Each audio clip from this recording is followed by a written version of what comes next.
Hello everyone, welcome to the session. और आज की वीडियो का सेशन टॉपिक है चांस एंड प्रोबेबिलिटी। तो आज हम करने वाले हैं class 7 chapter 3 data handling NCERT lecture number 4, lecture number 1 and lecture number 2। Lecture number 3 के साथ हम ऑलरेडी कवर अप हो चुके हैं। अब हम आते हैं लेक्चर नंबर 4 पर, which is the last topic of this chapter. इस टॉपिक पे हम करने वाले हैं चांस एंड प्रोबेबिलिटी। तो ये बहुत ही छोटा सा टॉपिक है, बट इन मैनी बुक्स ये जो प्रोबेबिलिटी है ये एकदम डिफरेंट चैप्टर है। So you can understand it is weather small but it plays a important. Okay, अब हम इन स्टेटमेंट्स को कंसिडर करते हैं। Next Independence Day will be on 15th August. Next Independence Day 15th अगस्त को होगा। Tomorrow will be a cloudy day. A die when tossed shall land up with 8 on top। तो अगर हम इन स्टेटमेंट्स को देखें तो next Independence Day will be on 15th August, certain to happen, मतलब ये होना ही है, मतलब होकर ही रहेगा, क्योंकि 15th अगस्त को ही मतलब इंडिपेंडेंस डे होएगा। ना 16th अगस्त को हो सकता है, ना 14th अगस्त को हो सकता है। Okay, next is can happen but not certain, हो सकता है लेकिन कोई श्योरिटी नहीं है। Tomorrow will be a cloudy day, तो कल क्लाउडी डे हो भी सकता है या नहीं भी हो सकता। अब नेक्स्ट स्टेटमेंट देखते हैं, impossible. A dice when toss shall land up with 8 on top. अगर हम किसी एक डाइस को टॉस करते हैं तो वो 8 टॉप पर आएगा। इट इज़ नॉट पॉसिबल, क्योंकि 8 होता ही नहीं, देयर आर ओनली 6 डिजिट्स। तो हम इसको इम्पॉसिबल की कैटेगरी में कंसिडर कर देंगे। Here we can see three different types of statements with different chances. तो ये तीनों के तीनों statements different है, having the different chances, right? So इससे हम आगे बढ़ते हैं हमारे नेक्स्ट टॉपिक की तरफ, जो है चांस। प्रीवियसली अभी आपने देखा कि ये जो तीन है इनमें चांस है किसी भी तरह का, डिफरेंट टाइप के चांस।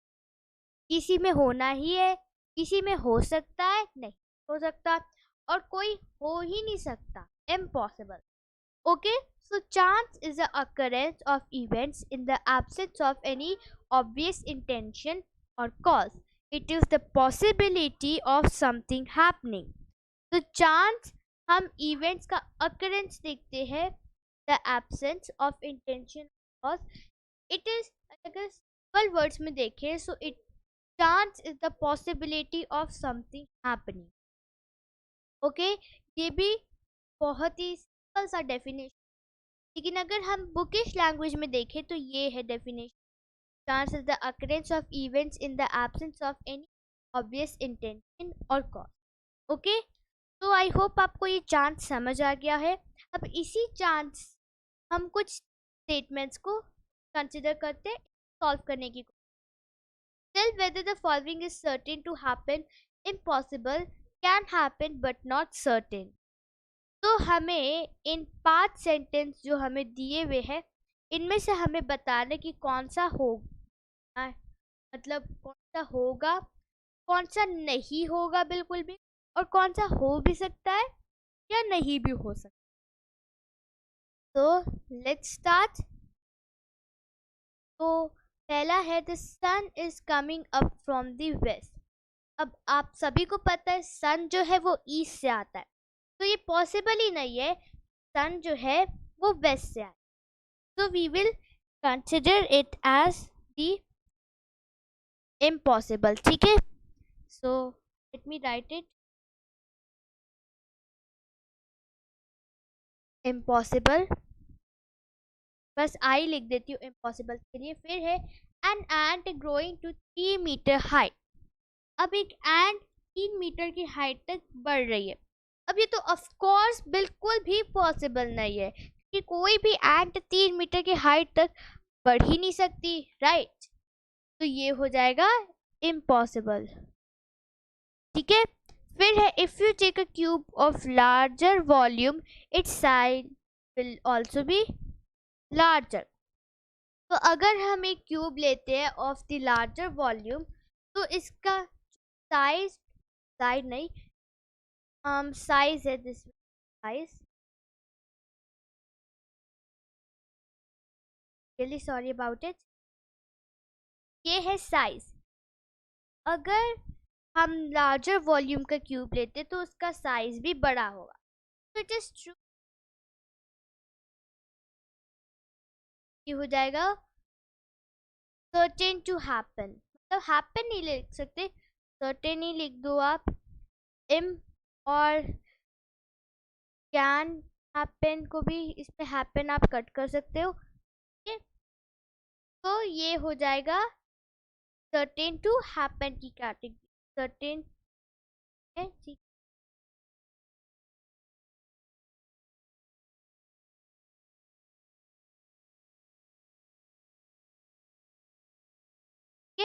अब नेक्स्ट है, if you take a circle with larger area then its radius will also be larger.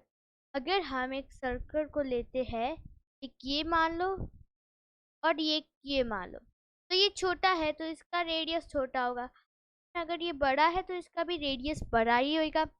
So yes, it is certain.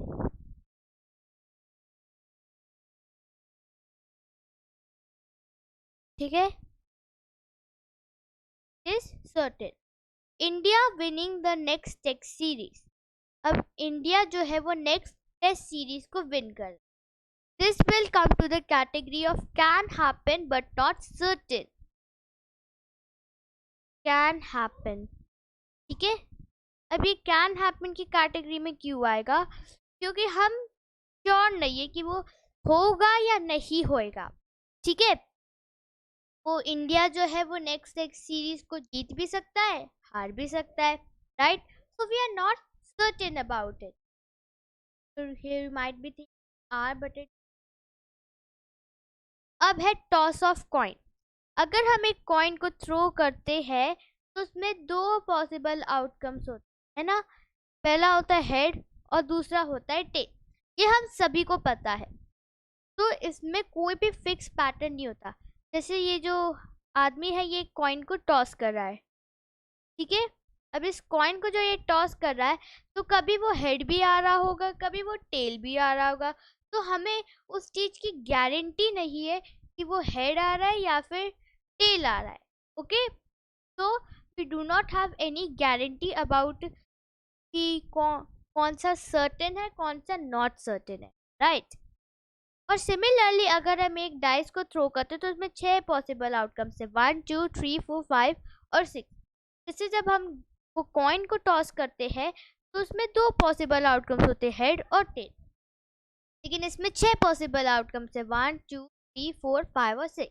The probability of each of the outcomes is equal. तो हम जो भी, मतलब कि हमें जो भी आंसर मिलता है की प्रोबेबिलिटी सब में इक्वल है। तो टोटल कितने हैं, 6 से, तो हो जाएगी प्रोबेबिलिटी फॉर 1 1/6, 2 के लिए भी 1/6, 3 के लिए भी 1/6। सबकी जो प्रोबेबिलिटी है, जो सबकी प्रोबेबिलिटी है वो होएगी सेम। तो यू कैन सी हियर, ये जो आदमी है ये कॉइन को, सॉरी वो डाइस को टॉस कर रहा है, तो हर वक्त डिफरेंट डिफरेंट नंबर आ सकता है, ठीक है। अब हम बढ़ते हैं प्रोबेबिलिटी की तरफ। Probability is simply how likely something is to happen. It is the measure of the uncertainty of an event. तो probability हम उसे कहते हैं जो किसी भी चीज की अनसर्टिनिटी दिखाती है या फिर सर्टिनिटी भी दिखा देती है। Like we are not sure कि हमें, लाइक अगर आप जा रहे हो सुपरमार्केट पर, तो जब आप मार्केट पर जा रहे हो तो ये श्योरिटी नहीं है कि आपको अगर चॉकलेट है वो 10 रुपीज में ही मिलेगी, वो 10 रुपीज में भी मिल सकती है, 5 रुपीज में भी मिल सकती है, रुपीज में भी मिल सकती है, राइट। तो probability is simply how likely something happen, okay. It is the measure of the uncertainty of an event. तो ये जो प्रोबेबिलिटी है वो किसी भी चीज अनसर्टेनिटी, अब जब भी किसी भी चीज अगर हमें प्रोबेबिलिटी निकालनी होती है तो वो हमेशा 0 एंड 1 के बीच में होती है। Can consider this figure also, मैंने आपके लिए यहाँ पर रखी है। Impossible 0 chance, half 1/2 even chance, and 1 है सर्टेन। ठीक है, अगर इस तरफ बढ़े तो मोर अनलाइकली, मतलब कि चांसेस कम होते जाते हैं। और अगर इस तरफ अगर बढ़े तो मोर लाइकली, मतलब चांसेस ज़्यादा होते जाते हैं। रफली speaking, 0 indicates impossibility of the event and 1 indicates certainty. 0 जो है वो इम्पॉसिबल चीज को दिखाता है और 1 जो है वो सर्टेनिटी को दिखाता है, मतलब पक्का ही पक्का होने का वो दिखाता है। Events that have many possibilities can have probability between 0 and 1। ठीक है, तो अगर हम कोई भी इवेंट की जो पॉसिबिलिटी होती है उसकी हमेशा प्रोबेबिलिटी 0 और 1 के बीच में ही होती है। As I already told you, those which have no chance of happening have probability 0, and those that have bound to happen have probability 1।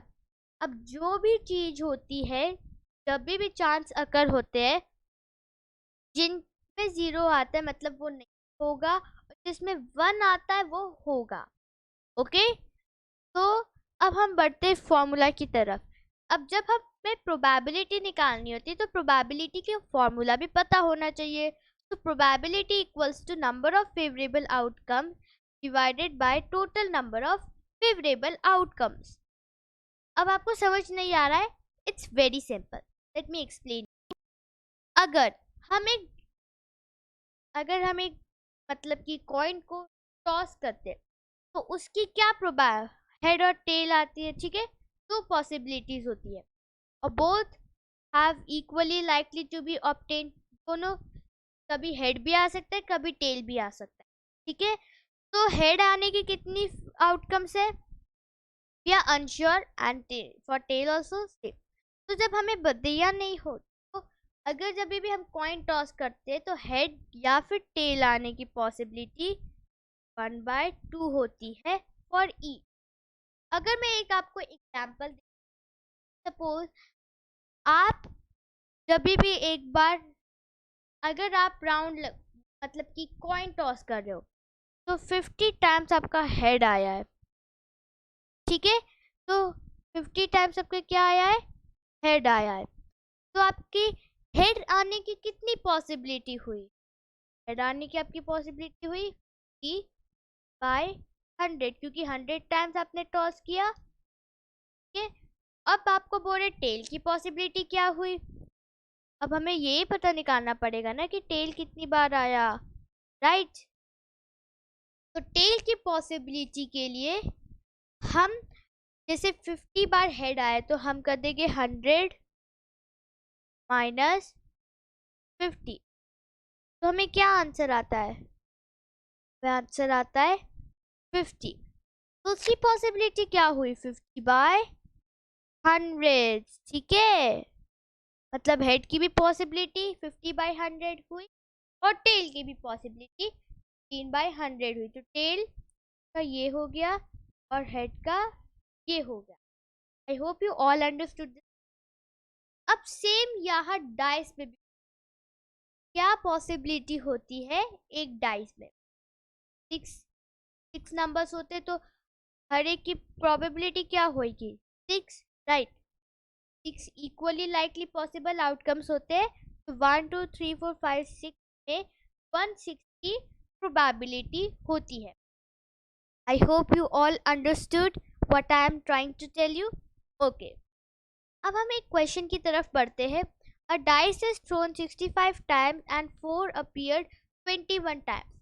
Now in a random throw a dice, what is the probability of getting a 4? तो probability का formula क्या होता है? Number of favourable outcomes divided by total number of outcomes. Probability हमारी क्या हो जाएगी? Favourable outcomes कितने हैं? 21 फेवरेबल आउटकम। ठीक है, और 65 क्या है? Total outcome. ठीक है, ये फेवरेबल आउटकम्स, ये है टोटल आउटकम्स। अब 4 आने की प्रोबेबिलिटी हो जाएगी 21 बाय 5। ठीक है, अगर आपको 4 की जगह मान लो 6 दिया होता और इधर आपको दिया होता 65 टाइम्स लॉस हुआ है, तो मान लो आपको 62 दिया हुआ होता, तो आपकी 6 की क्या प्रोबेबिलिटी आती? आपकी प्रोबेबिलिटी आती number of favourable outcomes divided by total number of outcomes. तो फेवरेबल आउटकम्स आपकी क्या है? फेवरेबल आउटकम्स आपके 62 है, तो हम ऊपर divided by total number of outcomes. Total number of outcomes कितने हैं? 5 से डिवाइड कर दे, तो दिस विल प्रोबेबिलिटी और 6। अब स्टेटमेंट की फॉर्म में देखें तो total number of trials 65, number of times 4 appear 21, probability of getting 4 equals to number of times 4 appear divided by total number of trials. ठीक है, तो हम अगर हम डिवाइड करते तो हमें क्या आता आंसर? 21 बाय 65। So by this only we complete our chapter data handling, और ये चैप्टर बहुत ही इंटरेस्टिंग था। एंड इस चैप्टर की जो एक्सरसाइजेस है वो हम लोग नेक्स्ट वीडियो से स्टार्ट करने वाले हैं। फर्स्ट हम एनसीईआरटी के एक्सरसाइजेस कंप्लीट करेंगे, फिर आर डी शर्मा और आर एस अग्रवाल की कंप्लीट करेंगे। So I hope you all enjoyed this video. Please like, share it with your friends and subscribe to our channel. Don't forget to press the bell icon so that you get notified when we always upload a new video. I will be meeting you in the next video. Till then, take care and bye.